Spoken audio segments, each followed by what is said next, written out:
Hello, friends. Residential burglary is the illegal entry to someone's house to commit a felony. Even though it's not considered as important as rape and assault, but the fact that someone is entering your personal space might leave you with adverse psychological impacts for a lifetime. Hence, residential burglary is actually a very serious crime and needs to be prevented. Despite knowing that the built environment has an impact on burglary prevention through proven theories, not much has been done to understand the influence of house design on burglary. So let me ask you this question. If today you go back home and see that your house has been robbed, what is what is the first thing that you do? Calling the police, changing the locks of your house, or adding a couple of alarms and CCTV? But how many of you would actually call an architect for help? Probably none. And this is because the vast majority of the population are not aware that the simple techniques, such as looking through your windows, might send cues of risk to the burglars, and it actually alters the decision to commit burglary. And this is only possible through provision of visibility for the houses.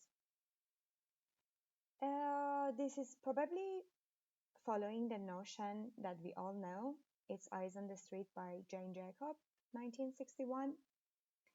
And it would be very easy if all the houses are overlooking each other without any obstructions, such as landscape and so on. But it gets a little bit tricky because as architects, we also have other constraints. For instance, 80% of the sun illumination penetrates to the house through windows. So the residents start getting the idea of protecting themselves with maybe a big tree or shading devices, not knowing that it reduces the visibility of their homes. And they also might go for blind walls that on the western facade especially, which leaves them with more number of burglaries. So we put the relationship between the green design elements of the house and visibility to a test. Probably the best location to investigate that was the hottest spots where most burglaries takes place. After identifying the hottest spots on Penang Island, Malaysia, we identified three zones that had the most number of burglaries. And then we started comparing the burglarized houses features with non-burglarized houses features. Having done the assessment of through structural equation modeling using PLS software, we could generate some results. And we could notice that the visibility of the green elements in non-burglar houses were higher than the visibility of green elements in burglar homes. So the vertical shading devices and the location of windows and the ratio of glazing were some parameters to worry about, whereas the horizontal shading devices and vegetations were kind of under control. Here are some images of the houses with problematic features such as vertical shading devices and also some shading screens added by the residents. So let's talk about windows to wall ratio and how to design that when it comes to thermal comfort versus visibility. Lee et al. Mentioned that in Southeast Asian countries, it's the best to have 50% WWR on the northern facade and 25% preferably on the southeast and west.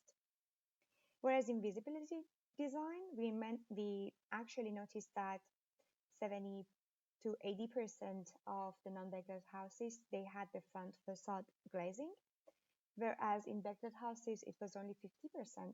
So it is very obvious that the WWR in the visibility design is higher than thermal comfort.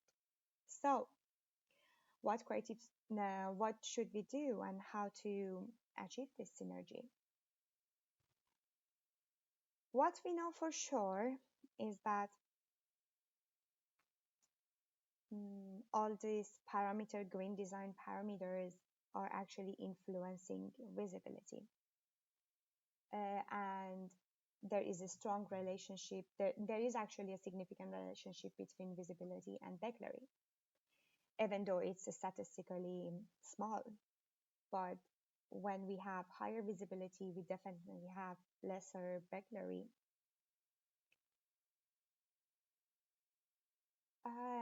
So some architects are actually overcoming these constraints in design by offering design solutions such as using thermoglazing or operable louvers.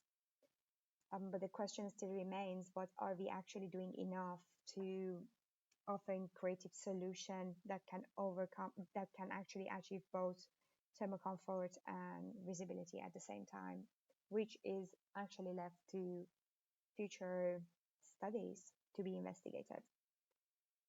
Are we doing enough is the question, and thank you.